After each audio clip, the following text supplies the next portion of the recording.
Well, I'm actually going to tell you just a quick little story. In 2013, the ceiling of an office in Mumbai actually fell down and it broke all the furniture. And back then, a young man who was a carpenter, just as his hobby, he decided to go to social media and see how much help he could get. This is in 2013. Turns out 8 people decided to come, and in the space of a day, they managed to build 3 tables. They didn't leave it at that, because after that, they decided to meet every Sunday, and they were all volunteers, by the way, to continue to build furniture and also offer their tools. And that's actually how, in this room, in this space, an organization called the Makers Asylum actually started in India. And I'm actually joined by the director of this group. Her name is Richa Shrivastava. She's the director. You've been there for a while and you know this story well, I believe. But just tell us, the way you market this space is get your hands dirty, make your ideas happen. What actually happens in this space? What do you want to achieve there? Thank you so much. Can you hear me? Okay, great. That's a great description to Makers Asylum. Just like we say, get your hands dirty and make your ideas happen. That's exactly what happens at this space. So back in 2013, my partner Vaibhav, he started this out of a little garage in Mumbai.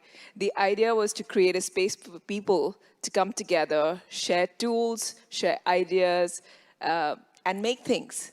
So while it started off as a DIY space for anyone like you and me to actually go from ideation to actually creating solutions by access to community, people, and all those kind of things, the idea was to create a space for open experimentation.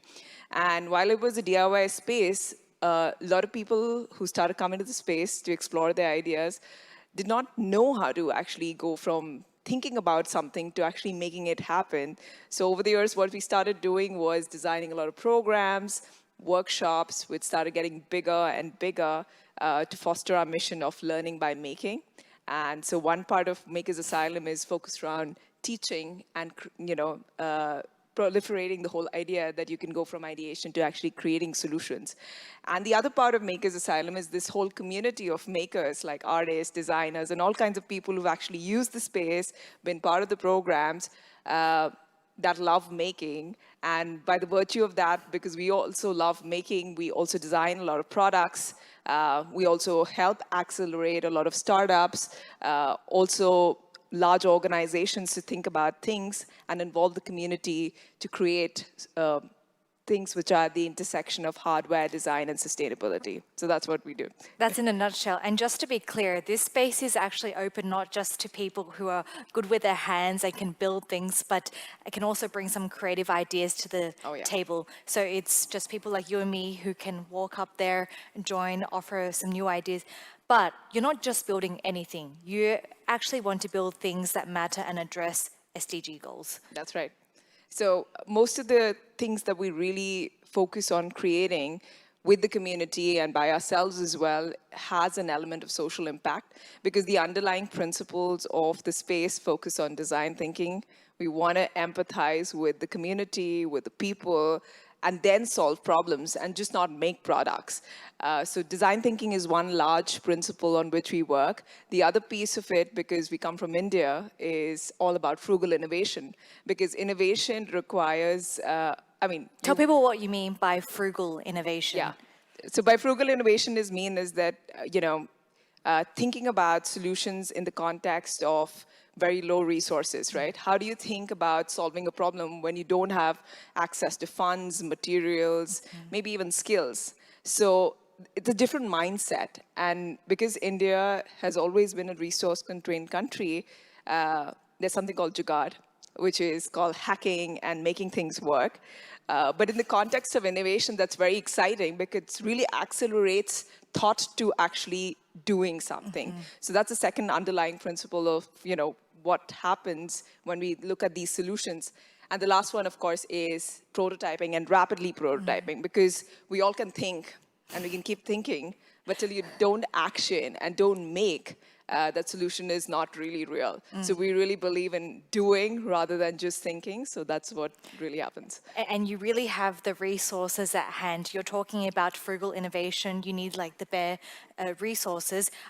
I saw on your website, that means that in this room alone, you have a 3D printer, you have laser cutters, you have welding tools, you have an Oculus-Go.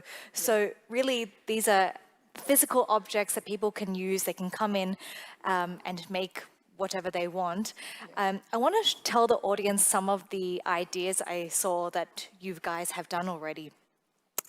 Some of them have been, let's see, a guitar accessory for single-hand amputees, a recreational space for female teenagers in slums where they can meet together when they're not at school, playing drums, but for those who are visually impaired, so there's a suit for that, and also like a fun board game for middle-class families to teach about finance. So I see that it's a huge, broad range. Is there any idea that in the context of health resonates with you especially? Yeah, so one of the things that we started in the pandemic was called the M19 initiative.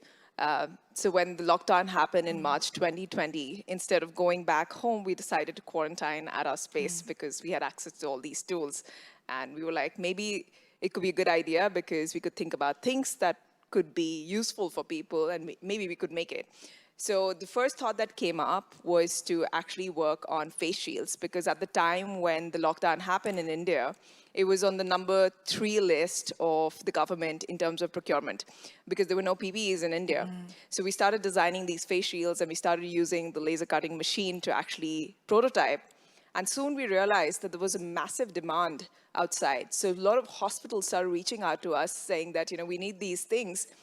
And we were very surprised because we were just doing it. And not thinking of commercializing it or anything. Yeah, we were not thinking about anything. We were just making it so that, we were just thinking about, just like any other solution, we were thinking about it. So suddenly there was a whole interest around the hospital started reaching out to us. And we realized there's a massively grave situation out there where there's no PPEs outside. So we started designing these. And what we did differently is, because there were only like 20 of us, some volunteers and all of us, we knew that we could not obviously fulfill everyone's demands. So, and the maker culture is all about open sourcing and sharing knowledge. So we open sourced our designs and we activated 42 cities, towns, and villages in India to actually take those designs and start making these face shields. And we were able to go from 0 to 1 million of them in 49 days in the first lockdown, which nobody could do. Even like large factories couldn't do it, because the idea was very simple. Well, you could not transport materials, but you could transport knowledge, you could share. And via that, we were able to do that in the first lockdown. Then we designed and iterated on different products like active respirators, rebreather masks for senior citizens. And then the second wave, what happened in India was a massive oxygen crisis. So then we started thinking about things on the same principles of open sourcing and decentralized manufacturing. And we started making oxygen concentrators in our lab.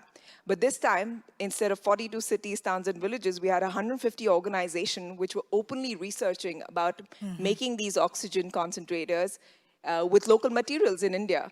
Because at the time, again, oxygen concentrators is something that we were not manufacturing, and there was tons of them that were coming out from outside the country as well that were getting donated. We were able to go from knowing nothing about oxygen concentrators to making them in 8 weeks, which is an oxygen concentrators are complex devices. So we were able to go from thinking about the idea to actually making the 4 versions of it. There were over 30 organizations. They were able to prototype with the same research, and they went on to manufacture them eventually. And using all of that now in the third phase, we are actually working on repair and reuse of medical grade equipment in India. By that, I mean that many of these oxygen concentrators that came to India were donated, but a lot of them don't have service contracts, came from China and other parts of the world. They broke down due to various reasons like temperature, humidity. So whatever that we gained in terms of this research, this open research that we did, now we are using that to actually scale local communities on repair of medical grade equipment as well. It almost sounds like a fully fledged healthcare company, the way you describe it, not just a place where people spontaneously come in. And then by the sounds of it, some people leave out being budding entrepreneurs, I guess.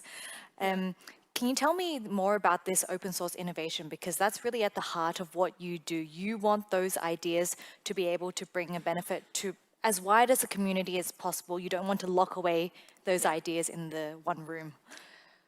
So, I mean, for people who are not aware of what open source is, I'm sure everybody knows, but just to redefine in my words, open source innovation is all about collaborative approach to problem solving. You want to share, you want to, put these ideas out there because individually as an organization, if we were to think about everything, it's only a few of us that can think about things. But if you open up that to everybody else who has more skills, more perspective, I feel that the innovation is getting accelerated because you're not confining it to the bounds of just a few people. You're actually opening it up to the world. And I think there's a lot of power in collective intelligence. And the way that the world is progressing, we're seeing so many things that are happening. This crisis, I mean, pandemic is one example of it. The SDGs are another example of it. Climate is another example of it, right? And if we don't collaborate and work together and we work in silos, I think that idea will, of course, create monetization opportunities for one person. But if you've got to democratize innovation, it needs to be open. So I think that's what open source innovation is for me, at least. So if we can look at it, on one hand, we've got this basket, health for business, and then in the other hand, it's health for commons, right? Yeah. How can you elaborate on that?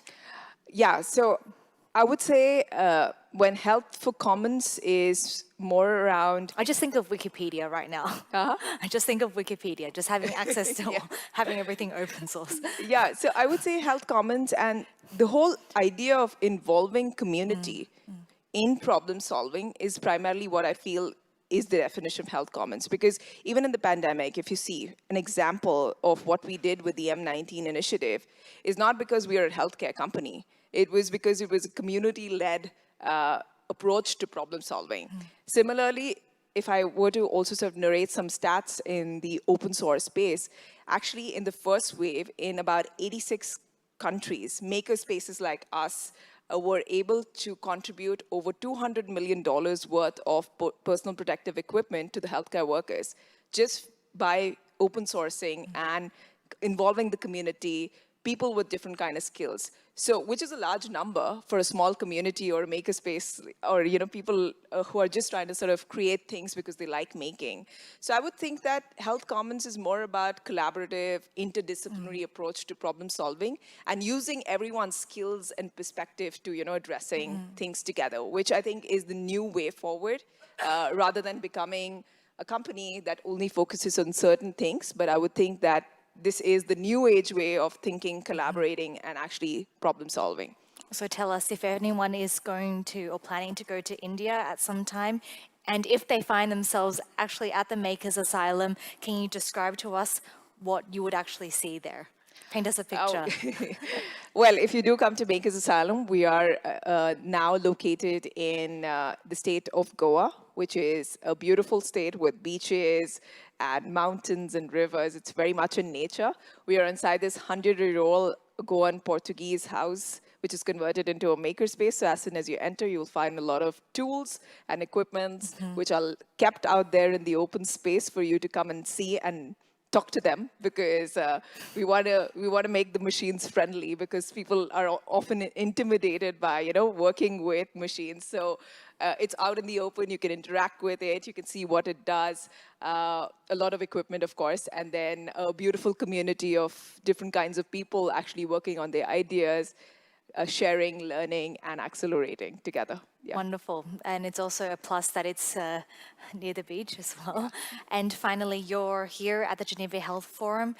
Quickly just share with us what you've been able to do on the sidelines of the events, and what do you want to bring to the table? I think one of the primary things that we were here to talk about is this different approach to healthcare, which is in the open health space, and talk about that these approaches could be a potential sort of way of, talking to developmental organizations who do things differently, but maybe this is a good time to sort of interact and connect via the Open Village community as well to sort of bring in this middle ground around traditional thought and innovative thought as well. So I think we were here to present about how things can be done differently as well. We were able to, of course, meet a bunch of people from different kinds of organization. And I think there's a really exciting sort of interest in thinking differently, which I think is a good starting point for all of us. And I think what was really exciting for us is to learn from everyone, where organizations like ourselves can fit in and actually collaboratively sort of accelerate this kind of, interfacing and working together with different kinds of stakeholders, yeah. Wonderful. And I really hope that on your way back home, that you can really think that you were successful in making this bridge and getting the message across. Big thank you to you for joining us today. And thank you to everyone who stuck around. And we will see you for the closing ceremony as well as the science speed talks, which are just coming up shortly in this room after the coffee break. Thank you so much. Thank you.